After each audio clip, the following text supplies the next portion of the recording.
Good afternoon, everyone. Today is Monday, June 23rd, 2025, and bears are absolutely sick here. Are we going to have a breakout coming soon? Let's get into it. First of all, don't forget to give the video a thumbs up. Please like, comment, subscribe to the channel. Also, come find me on carnivoretrades.com for swing trading alerts, analysis, and live day trading. Had multiple winners again today. First day back from a little mini vacation. Going back to last week, and wasn't even really a full vacation. Didn't really get my flight was canceled, as many of you guys know, but did get some time off at least. And now we're ready to get back into it. And again, just rinse and repeat with this market here, and it's been very lucrative so far this year. And again, we have a sale going on, 60% off your first month of active trader, making money hand over fist in there. It's a no-brainer. Also, 30% off of swing trades here with a free trial, so risk-free. So join in on that if you get the chance. Anyways, let's get into it here today. So again, obviously, unless you've been completely buried head in the sand here, then you obviously know all the headlines here. But we can take a look at ES. Last night, the gap down, and just a V shape right off the bat here, and little pullback. And we actually had a nice entry at 60.10 this morning. Took gains right at the highs, and then we rebought here on the reclaim of 60. Well, we had a level right around 60.19, 60.20 that we are interested in. We got in on that too. Still holding a runner off of this, but again, this just goes to show here that this market is very well hedged, and we've talked about this a lot. I've talked about kind of just we're looking for a melt up summer here, and I mean, there's a microcosm of it right here. Just look at oil. So this tells you how the market's positioned. It tells you that there's a lot of fear out there, and the market's well hedged, right? And war right now, that retaliation headline, this is what oil did. It just sold off. It didn't even spike first. It sold off.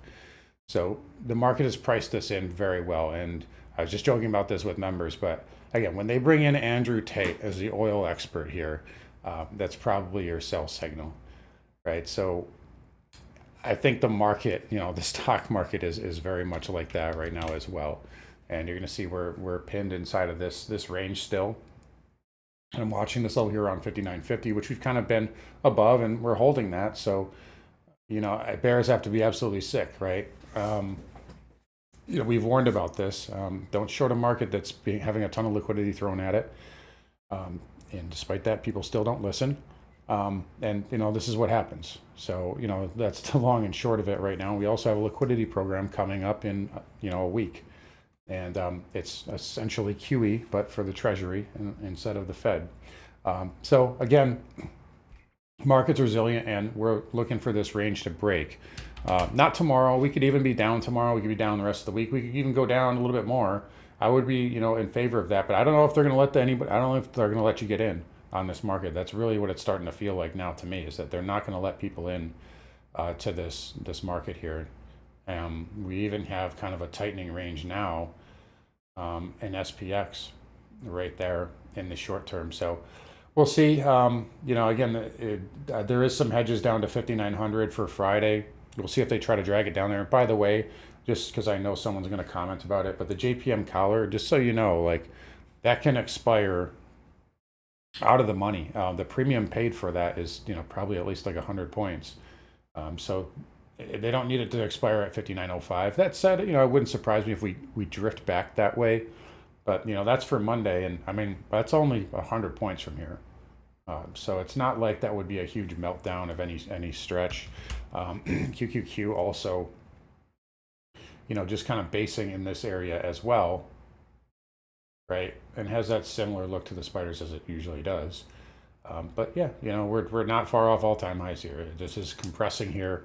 And I know everybody's whining and complaining about the range here, but this is a money-making range here. Over and over and over, just rinse and repeat. And eventually it'll trend, and then we'll make a lot of money on the upside. But right now, that's where we're at here. If we start to lose 5,900, then, we'd be looking at 58, of course. But right now, the market's had every excuse to go down, and it has not. So volatility is very compressed above 20, and that's just the bottom line. So my take here is that the market's just very well hedged, and right now we're post OPEX too. So the market in theory, should be able to go down. But there's still end of quarter hedges that are keeping us pinned, and that's just the fact of it. Don't fight the tape here. So a lot of bear fooers losing their clients a lot of money, as you know, per usual. But narratives, narrative follows price, and narratives don't really do anything. The charts do it, dealer positioning does it, market positioning does it, and that's all you really need to concern yourself with. I don't care how many bombs get dropped here, and I don't care if that makes me sound insensitive, because it really does not mean anything to me. My personal thoughts on war and all politics means absolutely nothing when it comes to trading, and you should, the sooner you learn that, the better you are off. So anyway, market's still acting well right now. Like we said, watching that trend line there. I don't know if I had it on the other chart. They just got rid of it, but you get the idea. We're on the 4 hour there, and we'll see if that breaks. I don't think it's quite ready just yet. I think we'll stay inside, for probably most of the week. But we'll see. Market's still acting well, and it just grabbed a ton of liquidity. So if it wants to go break out, I guess it can. Again, the Qs here still got to clear 535 with some conviction. That's been a sticky level here, and then it can try for that 540. IWM here back above 210. Again, once it pulls away from this, it's going a lot higher. So IWM resilient, nice push here in the as we're getting to power hour as well. Diamond here again, nice base there, almost kind of like a cup and handle pattern. This has got that inverse head and shoulders, like a lot of things do. Semis here also basing at 260. You got IGV basing here beneath those previous highs. There's the transports there also with that inverse head and shoulder / cup and handle, whatever you want to call it. Looks good. All right, we can even extend this out. Right, we gap above resistance, and it becomes support. Chart looks good. Oil down also helps out those transports too. I mean, look at what happened middle of the day here, 12:30. Right, and we look at crude futures, right at 12:30.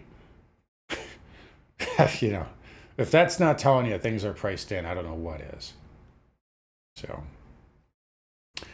interest rates were down today. We can find our interest rates chart. Yep, so 2-year down, 6.5 basis points. Yeah, there was some talk from Waller and not Bostic, one of the other, who cares, one of those other jerks, Fed governors, about cuts in July. Yeah, if we keep going down, if we get below 380, I think that's on the table. So the 2-year definitely got moved down, 5s, 10s, and 30s down as well, though not as much. So that long end remains firm, and that is par for the course. So it's going to be hard to get that long end down. It's going to take a lot more, but the short end, can come down with jawboning. XHB, nice day here, trying to get back above 97 right now as we speak. I do think this chart's firming up a little bit. I definitely think VNQ's firming up here, and this is getting ready for a trend move here. Very nice. Look how compressed it is. So that is getting ready. So real estate looking better. XLF looking fine. No problems there. Red to green like everything else. KRE red to green, engulfing candle. KBE engulfing candle. Broker dealers. Monster move today too. Well, at least as far as the range. Look at that V shape. Oil we talked about. Yeah, I mean, this is going to be interesting. It's trying to hold on 60. I think oil will remain elevated. I don't think it's going to like crash or anything. But yeah, I mean, this is just if there wasn't a topping signal here, I don't know what else to say. I mean, there's 68. It's holding that pivot. But yeah, 64 was your breakout, so I could see that getting retested. But there's just way too much volatility in it right now for me to mess with, outside of maybe day trades or whatever. XLE again just continues to be the worst ETF in the history of ETFs. It is holding 86 though. XOP back below the 200, and then we got OIH here testing the 20-day. But wide range sell candle. Natty down 3.8. Nothing really doing there. I haven't been too keen on that in a while. And then the dollar kind of a gap and crap that did come in pretty sharply. But still a lot of dollar shorts out there. Makes it hard for it to go down for too long. We got gold here. Not really up a ton. And again, a microcosm of what's going on here. So 1230 was the high, and it backed off. Now, it's not crashing like oil is, but you're not seeing that big trend move. Silver bouncing up after the little decline last 2 days of last week. Platinum and palladium having decent days here. Palladium starting to turn the trend back up here. So nice turnaround for PA. Copper also a beautiful gap down, and then another engulfing chart there. Nice bull inside candle here. Really going back to even here. I just got a nice tight coiled pattern. So yeah, copper slowly starting to turn the trend back up. Bitcoin, everybody cried their eyes out last night when we broke 100,000, and I wish I bought. I thought about doing it. I really wanted to, but I didn't want to get messed around. I didn't want to stay up. I wanted to buy that gap down in ES too, but I didn't want to stay up all night if it didn't work out right away. But beautiful WV pattern here on Bitcoin. This is textbook. Break W, pull back to the V. And the V actually was, I believe that was the futures open, wasn't it? Yeah, it was. 618, I mean, that's textbook. Perfect. So nice failed breakdown there.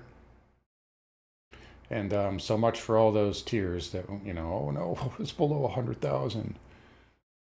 All right, well, now it isn't.